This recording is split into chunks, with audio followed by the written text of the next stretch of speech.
remarqué. J'ai tout fait pour que mes regards, elle puisse les regarder. Sans dire un mot, je l'ai dragué. Et ça m'arrange que ce soit sans parler. Ça m'arrange, parce que moi les filles, je ne sais pas leur parler. Faut que je trouve un truc à dire, un truc drôle et spontané, un truc qui ne le fasse pas fuir, que je ne passe pas pour un benet. Il paraît que si je la fais rire, c'est la moitié du boulot de fait. Mais seulement pour la faire rire, il faudrait déjà lui parler.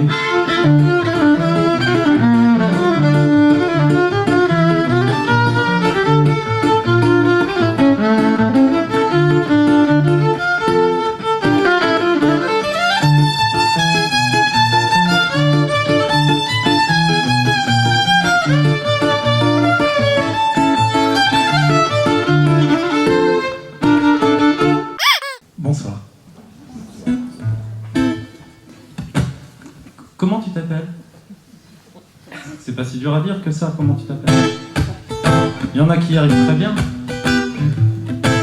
Le gars qui est pas timide, il y arrive très bien, lui.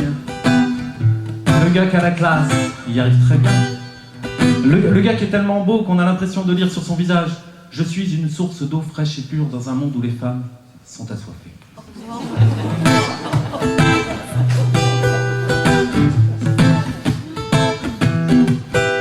C'est comme ça, quoi que je fasse, les autres mâles s'effacent. Les femmes me suivent à la trace, on se croirait dans une pub Axe. Mais qui est cette fille dans une petite jupe orange qui pour moi se déshabille, maladroite, élégante?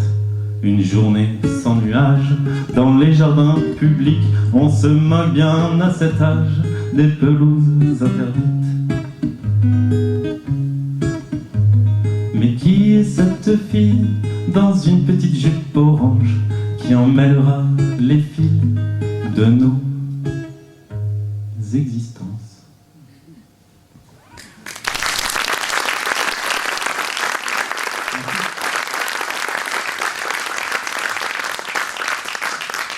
Alors, ça y est, j'étais plus célibataire. Et vraiment, c'était super. Au début. Parce qu'une fois en couple, le mâle s'aperçoit assez vite qu'il perd en définitive tout pouvoir de décision. En particulier dans le domaine des tenues vestimentaires. Quoique jusqu'alors, moi personnellement, jusque-là, c'était ma mère. Ta barbe me pique et tes mains me réveillent. Mais qu'est-ce que tu fabriques? Tu vois pas que j'ai sommeil? Là c'est le moment de sévir, lui montrer que c'est moi le patron. Je décide de la punir en allant dormir dans le salon. Ce soir comme la veille, juste 2000 manigances, mon ennemi, le sommeil l'emmène trop en avance. Des fois ça arrivait que je dorme pas sur le canapé. Et le résultat m'a inspiré cette petite chanson pour parents. Dès sa naissance, il le trouve beau, le petit gigot de 3 kilos. Il voit une fleur dans le caniveau, il voit le prince dans le crapaud. S'il est vrai que l'amour rend aveugle, c'est qu'ils doivent l'aimer, leur marmot. On en a tous reçu la preuve sur les faire-part. Il y a la photo. Ce qui m'agace, ces jeunes parents qui chantent la gloire de leur enfant. Ils n'ont plus que ça à la bouche, que de fameuses histoires de couches. Est-ce que quelqu'un peut leur dire qu'on s'en fout? Mais si la douce conception est faite avec application, que la maman est très jolie, il y en a des fois quand même qui sont réussis. Surtout si l'intelligence du père est un caractère héréditaire. J'ai la perfection dans mes bras, car aujourd'hui le papa, c'est moi.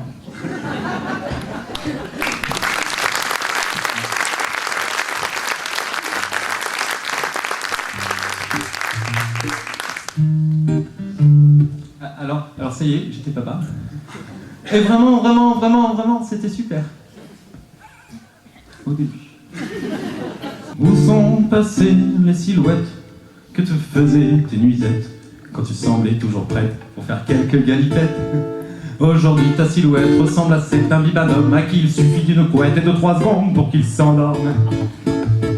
Elle me dit: chérie, me dit chérie, là je t'arrête, il faut te faire une raison, ils ne viennent pas de mes lunettes, tes problèmes d'érection.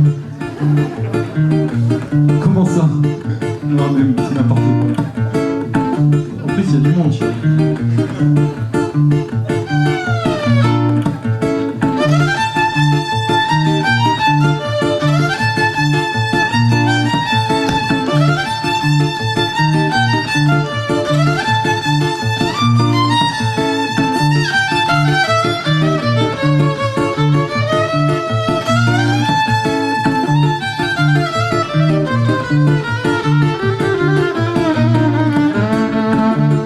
C'est le moment pour moi de conclure.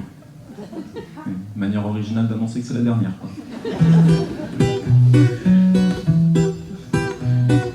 Histoire de molécules que l'on ne peut sentir, mais qui nous font frémir à peine elles nous bousculent. Parce qu'elles nous stimulent ces petites molécules et notre cœur bascule. L'amour c'est vraiment nul, ça ne durera pas, c'est de la chimie tout ça. Un beau jour viendra, leur effet s'estompera. Plus de stimulation, pas même un petit frisson, reste la simulation et des briques d'affection. L'amour est hormonal, change notre comportement. Au début c'est pas mal, mais ça ne dure pas longtemps. L'amour est animal, histoire de sécrétion. Parfois ça peut faire mal, l'instinct de reproduction.